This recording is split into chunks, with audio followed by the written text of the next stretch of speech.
பிரகாரம் இவர் காட்டுக்கு போயிட்டாரு. எப்போ ராமர் வராரோ அவர் பாதப்பட்டு நீ உயிச்சு எழுதிக்கிறியோ அப்போ உன்னை திருப்பியை வந்து நான் கல்யாணம் பண்ணிட்டு கூட்டுட்டு போகிறேன் அப்படின்னு சொல்கிறாரு. அதே மாதிரி ராமர் இப்போ கூட்டுட்டு போகிறார் இல்லையா, போகிறாரு. அது போகும்போது சொல்கிறாரு, இதுதான் அகல்லிகைன்னு ஒரு அழகி, இதெல்லாம் கதையெல்லாம் சொன்னார், இந்த இப்படி பண்ணலாம் அப்படின்னு. ஐயோ அவர் சொல்கிறார், ராமர் சொல்கிறாரு, அகலி பத்திவிரதையாச்சே, ஹஸ்பண்டு தவிர எதுவும் தெரியாதாச்சே, அவன் நல்ல சர்டிஃபிகேட் கொடுக்குறாரு. அவள் என் கால் அவன் மேலே படக்கூடாது. சாய்பாபா சத்ய சாய்பாபா தான் இது சொல்கிறாரு. எந்த ராமாயணத்தில் கிடையாது, கால் பட்டு எழுந்தால் தான் வந்துருக்கு, கால் படலை.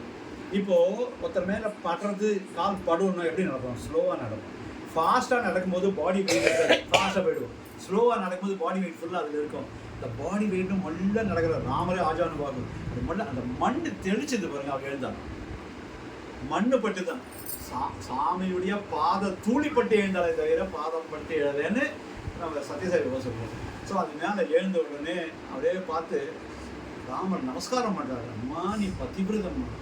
இதை சொன்ன உடனே கௌதம முனிவர் வர்றாரு. ஏன்னா அவங்களுக்கு தெரியும் அதெல்லாம் வரப்போகுது. வந்த உடனே அப்போ சொல்கிறாரு, ஒருவேளை அகலிய தப்பே செஞ்சிருந்தா கூட என் பாத தூளிப்பட்டதுனால சுத்தமாயிட்டா, அதனால் கவலைப்படாத, அவளை ஏற்றுக்கோ அப்படின்னு சொல்லி கையை பிடிச்சி 2 பேரும் ஏற்றிட்டு, சாமி எனக்கு நல்லாவே தெரியும் இந்த டயத்துக்கு தான் நான் வெயிட் பண்ணியிருந்தேன், நான் அவளுக்கு சாபம் தரல, வரம் தான் கொடுத்தேன், இத்தனை நாள் ராமநாமத்தை சொல்லவே அந்த காட்சி கிடைச்சது.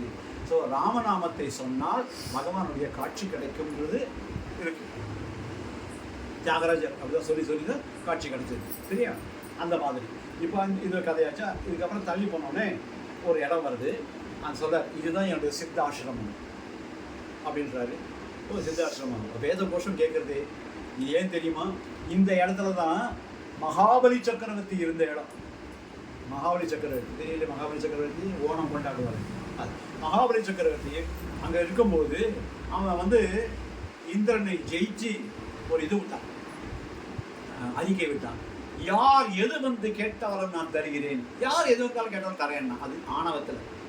அப்போ அத்திரிக்கும் கஷ்யபருக்கும் பிறந்தது வாமன அவதாரம். நர்மதா நதிக்கரையில் பிறக்கிறாரு. அது அழக குட்டி தொப்பை, பார்க்கறதுக்கே ஒரு அழகு. இந்த குழந்தை அப்படியே சப்பியாக இருக்கான், தலைமுடி ஃபுல்லாக முடியெல்லாம் எடுத்து யஜ்ஞோபவீதம் பூணல் கல்யாணம் பண்ணுறா. அப்போ பூணல் கல்யாணம் பண்ணும்போது சூரிய பகவானே காயத்ரி ஜபத்தை காதில் ஓதுறார். ஏன்னா பகவான் அப்போது மாரில் வந்து லக்ஷ்மி உட்காந்துருக்கா இல்லையா, அதை மறைக்கிறதுக்காக மான் தோல் போட்டு மறைச்சிட்டாராம். ஏன்னா இப்போ போய் மகாபலி சக்கரத்தையே வதம் பண்ணணும், கூட லக்ஷ்மி இருந்தால் வதம் ஆகாது. இப்போ ஏன் சீதாராம கல்யாணம் பண்ணுறோம்? சீதாராமனையும் சேர்த்து வச்சா அந்த வீட்டில் அசம்பாவிதம் நடக்காது அப்படின்னு இருக்கு. திவ்ய தம்பதிகள் சேர்த்து வைக்கிறதுன்னு இருக்கு. நீங்கள் ராமாயணத்தில் பாருங்களேன், சீதை பக்கத்தில் இல்லாத இருக்கும்போது காக்காசுரன் பக்கத்தில் இருந்தான், சீதை தப்பிச்சான், மாரில் குத்துறான், சொல்லப்போனால் பிரஷ்டில் தான் குத்துறான். சீதையுடைய பிளட்டு வருது, தப்பிச்சிட்டான். ஏன்? பக்கத்தில் சீதை இருந்தான், ராமர் பக்கத்தில். வாலி வதம், பக்கத்தில் சீதை இல்லை, அவுட். அவன் ராவணன் இருக்கும்போது அவன் அசோகவனத்தில் இருந்தான், பக்கத்தில் இல்லை, அதனால ராவணன் சேர்த்து போனான். எங்கெல்லாம் சீத்தை பக்கத்தில் இல்லையோ அப்போ ராமன் கோபமாக பண்ணுவார். சீத்தை பக்கத்தில் இருக்கும்போது அப்படி இருக்கிறது ஒன்றும் செய்ய மாட்டேன். அதனால தான் சேர்த்து வைக்கிறோம். நம்ம வீட்டில் எல்லாம் நல்லது நடக்கணும். இந்த பசங்களுக்கு அங்கே எங்கள் துபாயை மஸ்கட் துபாய் அவெல்லாம் நல்லா இருக்கணும். இந்த கேட்ட வாழ்க்கைலாம் அந்த புண்ணியம் கிடைக்கணும்னு தான் இது சேர்த்து வைக்கிறோம். இப்போ சேர்த்து வைக்க போகிறோம். இப்போ என்னாச்சு, அப்போ அந்த அந்த மகாபலி சக்கரவர்த்தி அப்படி வந்தபோது மகாபலி சக்கரவர்த்தி ஓம் நாராயண ஸ்வாஹா அந்த ஆகுதியில் நெய்யை விடுறாரு. அந்த நெய்யை விடும்போது அந்த நெருப்புக்கு நடுவில் அந்த குட்டி பையன் நம்பூதிரி இந்த கேரளா கொடை இருக்குல்ல, அதை வச்சுட்டு கையில் இந்த மாதிரி இதெல்லாம் போட்டுட்டு ருத்ராட்சம் போட்டு அழக தொப்பையோடு நடந்து வருது. குட்டி குடுமி அதை பார்த்த உடனே அந்த கையில் இருக்கிற கரண்டி இருக்குல்ல, நெய் குத்துறது, அது கீழே போட்டுட்டு கை கூப்பினாரு. யாருப்பா நீ? பிராமண குழந்தைய தெரியலையே, நீ யாருன்னு கேட்டாரு. சொன்னார், நான் எங்கும் இருப்பவன். உண்மைதான் சொன்னார். அவன் நினச்சிட்டான் ஒரு நாமட்ஸ் போடுறது ரோடோட திரி ஒரு பிச்சைக்காரன் நினச்சிட்டு, உனக்கு என்னடா குழந்தை வேணும் அப்படின்னு.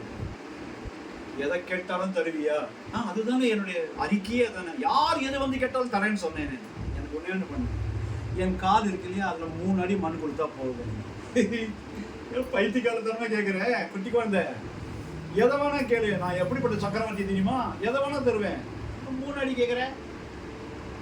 அப்போ அவர் சரி சொன்னார், இந்த 3 அடி உன்னால் கொடுக்க முடியாது. அப்போது இந்த மகாபலி சக்கரவர்த்தியுடைய குரு சுக்கராச்சாரியார் கண்ணடிச்சு கூப்பிட்டார். அவன் வந்திருக்கிறது குள்ள, ஆனால் தான் அந்த பேச்சு வந்தது, கள்ளனை நம்பினாலும் குள்ளனை நம்பாதேன்னு.